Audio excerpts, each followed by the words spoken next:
Nell'estate del 2019, dopo 5 anni di viaggi in moto, ho iniziato a sentire un po' stretta l'MT-03. È la mia moto di tutti i giorni, ma al tempo stesso sentivo il bisogno di qualcosa che potesse permettermi dei trasferimenti più lunghi, ma soprattutto più veloci. A Logica serviva una moto che fosse agile, comoda, abbastanza affidabile, con il giusto rapporto peso-potenza e che magari potesse affrontare qualche tratta di off-road. E fu così che mi sono portato a casa questa. E sì, questa non è né affidabile né comoda, pesa 200 kg e ha solo 118 cavalli. Ha 4 bei carburatori e probabilmente saranno tutti da revisionare completamente. È esattamente il contrario di quello che avevo in mente, ma va bene così.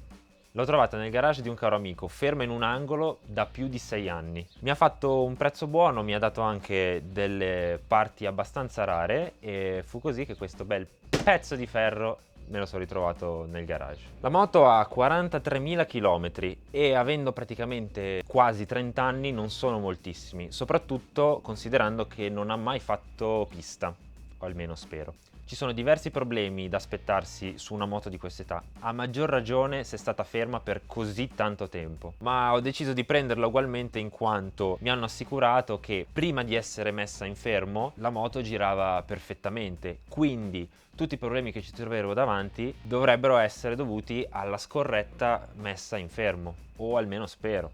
In questa serie di video vedremo nel dettaglio tutte le fasi del ripristino e della messa in strada. Capiremo perché si è ridotta questo stato e impareremo insieme a voi quali sono tutti gli accorgimenti che si possono fare per riportarla allo stato originale.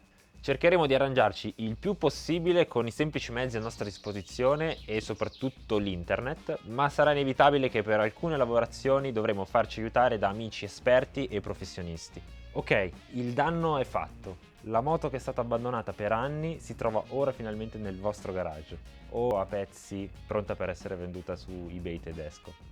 Storia lunga. Prima però abbiamo bisogno di fare un bel po' di controlli e soprattutto una bella lista di tutti i lavori che ci sono da fare. E questi controlli li dobbiamo fare proprio perché sappiamo che la moto è stata conservata nel modo scorretto per più di 6 anni. Questa Suzuki è rimasta ferma sul cavalletto laterale, con poca benzina nel serbatoio, con poco olio motore, ma soprattutto senza che sia stato messo un pochino di olio motore anche sopra ai pistoni. Tutto il resto sembra essere in buone condizioni, tranne la carena che però è l'ultima cosa che andremo a vedere. Con queste informazioni possiamo già dedurre quelli che saranno i possibili problemi che ci troveremo davanti durante il restauro. Molto probabilmente avremo degli pneumatici ovalizzati, purtroppo penso che avremo della ruggine nel serbatoio e rischiamo di avere le fasce dei pistoni incollate. Speriamo di no. Cominceremo quindi le nostre lavorazioni a partire dal serbatoio per controllare appunto che non ci sia ruggine. Proseguiremo fino al rubinetto della benzina per vedere se è in buone condizioni, fino ad arrivare ai carburatori.